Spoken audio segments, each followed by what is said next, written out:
লড়াইটা ছিল royal Challengers Bengaluru ও মুম্বাই ইন্ডিয়ান্সের। আর লড়াইয়ের ভেতর লড়াইটা ছিল বিরাট কোহলি ও রোহিত শর্মার। কিন্তু সেই লড়াইয়ের ভেতর লড়াইটা তো অসমাপ্তই থেকে গেল। রোহিত শর্মা তো ইনজুরির কারণে তার ইনিংসটা শেষ করতে পারলেন না।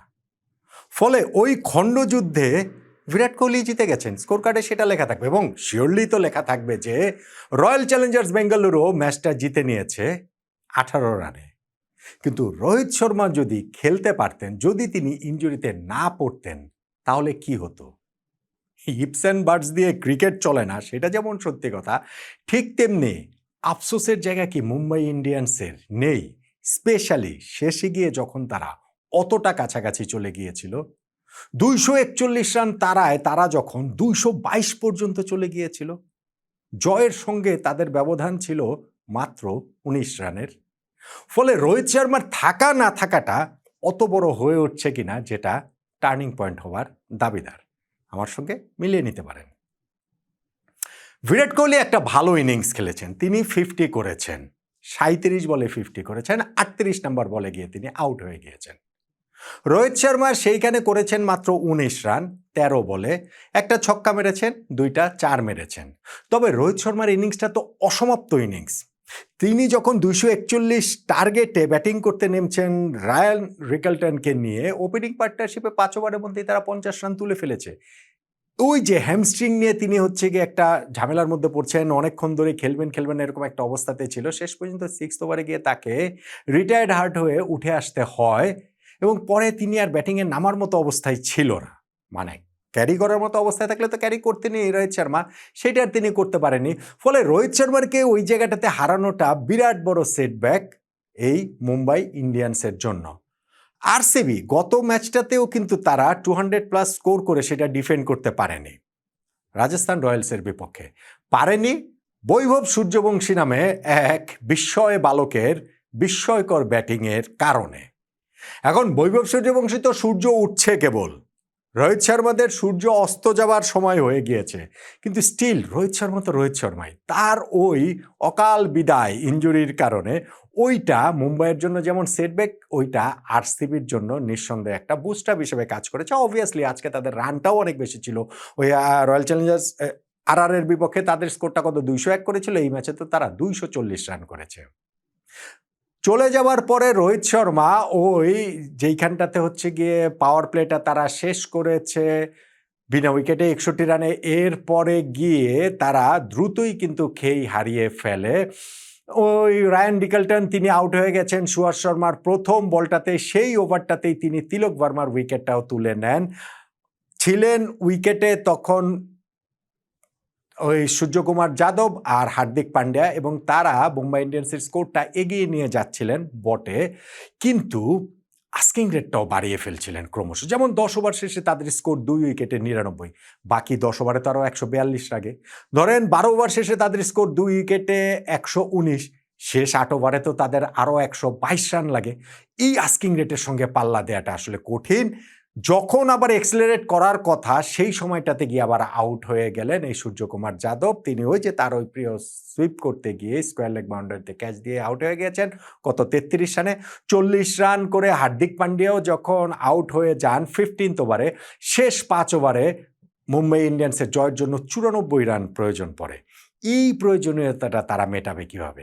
শেফরন রাদারফোর্ড ওই জায়গাটাতে একটা ব্রিলিয়ান্ট এফোর্ট দিয়েছিলেন।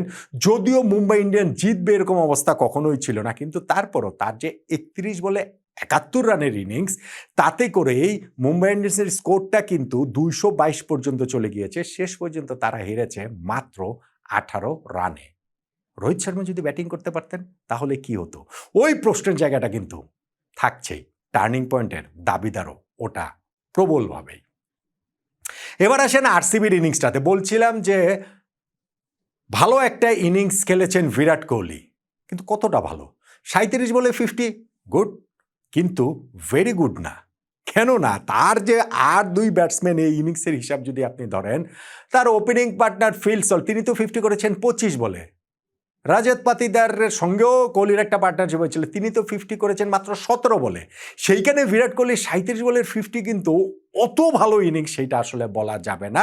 তারপরও ফিল সল্টের সঙ্গে তার ওই ওপেনিং পার্টনারশিপ, পাওয়ার প্লেতে 71 রান, 10 ওভারে তারা 115 রান তুলে ফেলেছে। ওই 115-র মধ্যে ফিল সল্টের রানই ছিল 78, বিরাট কোহলির রান তার অর্ধেক এরকম 35। সল্ট কীরকম বিস্ফোরক ছিলেন সেটা নিশ্চয়ই এখানটাতে বুঝতেই পারছেন। যেমন মিচ সেন্টার্স 5th ওভারে বোলিংয়ে এসেছিলেন, তাকে ওই ওভারে টানা 4টা বলে ফিল সল্ট ছক্কা ছক্কা ছক্কা 4। আবার 8th ওভারে আরেক স্পিনার বোলিংয়ে এসেছিলেন মার্কান্ডে, তাকে টানা 4টা বলে 4 4 4 ছক্কা।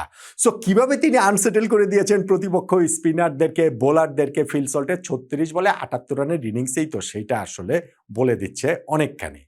বিরাট কোহলি অ্যাঙ্কর রোলটা নিয়েছিলেন। ফার্স্ট উইকেটে যখন পতনটা হয়, আউট হয়ে গেলেন ফিল সল্ট, তারপরে রজত পাতিদার এসে ঠিক ওই একই টোনে ব্যাটিং শুরু করলেন এবং বিরাট কোহলিও আসলে এই অ্যাঙ্কর রোলটাই প্লে করছিলেন।